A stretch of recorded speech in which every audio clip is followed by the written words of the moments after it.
is the story of the people helping people all throughout this land of ours, because that's what we're all about. This is the story. This is the story of the people helping people all throughout this land of ours, because that's what we're all about. This is the story.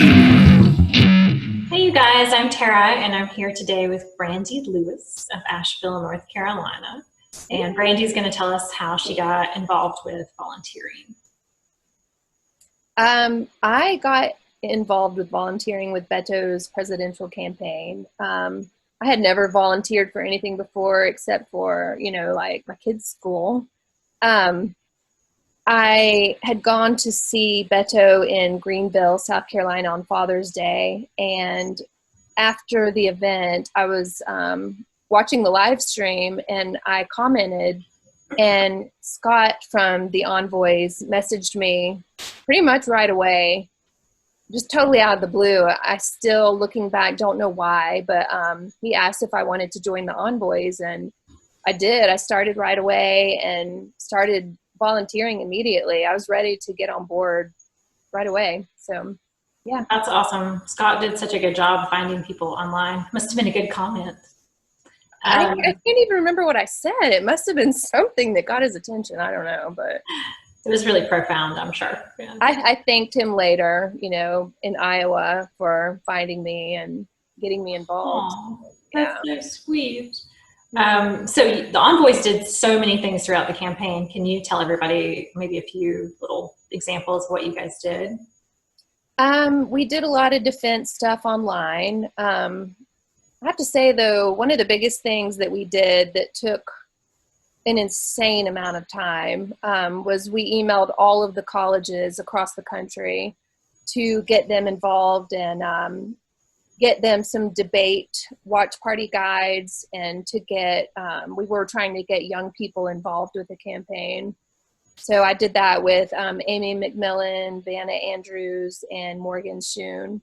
So along with that, we did texting, phone banking, and then canvassing. You and I canvassed together, first in Iowa, and then came back to North Carolina and canvassed, and then canvassed my butt off, girl, all over this place with Peggy. You 100% did. Yeah. Me and Peggy, we were all over the place, but that was definitely my favorite. I love canvassing.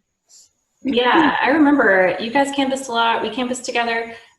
You also, if I recall correctly, you did a lot of stuff with Road Warriors. Like maybe that photo behind you could explain. Yeah, that was at the steak fry. That's where I actually met most of the people that are the Road Warriors. I didn't know most of them until that trip. So yeah, we all went up there and helped out. That was so much fun. And then we went back again for the Liberty and Justice celebration. So there was no celebrating, girl, but we were there. We were there. That's right.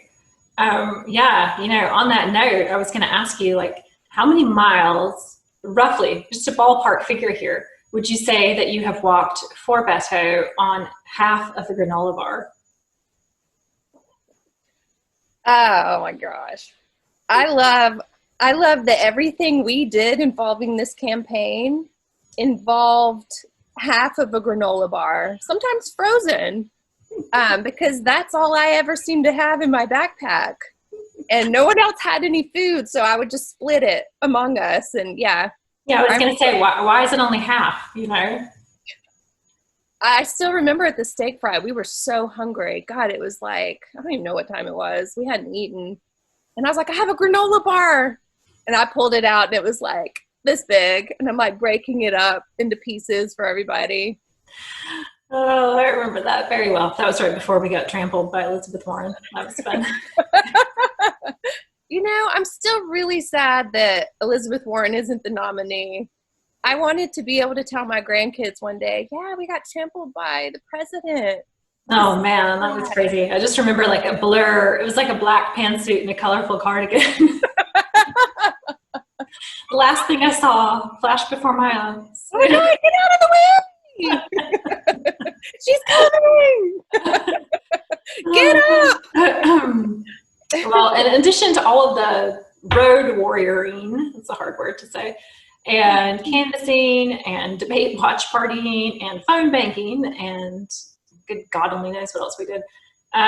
You also are a really talented photographer, and you took a lot of really good pictures. And we still use them to this day as backdrops for things. So if you're out there listening and you think like, oh, I don't really like, people, there's still a way to get involved. And everybody has a talent. They do.